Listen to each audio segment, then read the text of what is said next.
Raj, this one goes to you first. Both Representative Pete Stark and Senator Lisa Murkowski have been quoted in recent months stating that in their opinion there are very few, if any, limits to the power of the federal government.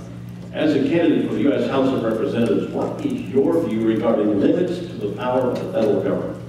We must have a government that works and is as limited and as small as it needs to be. I have voted to cut government spending by more than $500 million. I voted to cut Kansas taxes more than 50 times. I cannot stand inefficiency in the public sector or the private sector. We must have a government that is streamlined and that works for Kansas. And I have a strong track record of doing just that. There are absolute limits to government power, and we know that the best way to create jobs and to get this economy moving in lies in the private sector.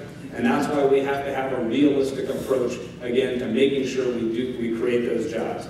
What government should do, should it be rewarding companies for moving operations overseas? I don't think so. I think it should be rewarding companies for creating great manufacturing jobs right here in Kansas, which has built our wonderful community right here in Wichita. So I do believe that we must absolutely have a role for the federal government that is limited and that works for Kansas. And again, I have a proven track record of being a fiscal conservative, and I'm the only one on this stage who's voted to cut government, voted to cut taxes, and stood with the Chamber of Commerce on realistic public-private partnerships like fair fares, funding for NIAR, cutting the machine and business property equipment tax. Those are common sense ideas that cut the size of government and grow our economy.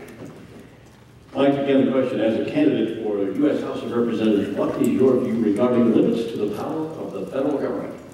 It's interesting. I didn't hear any limits in that response. Let me give you a couple.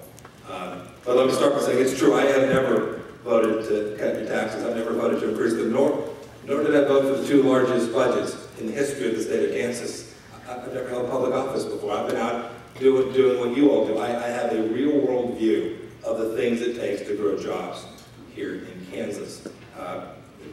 My opponent also did work very hard to get this president elected.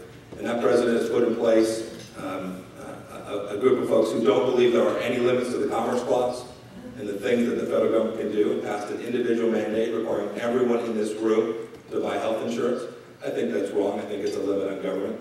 And who thinks the 10th Amendment is just there because somebody wanted to round up from 9?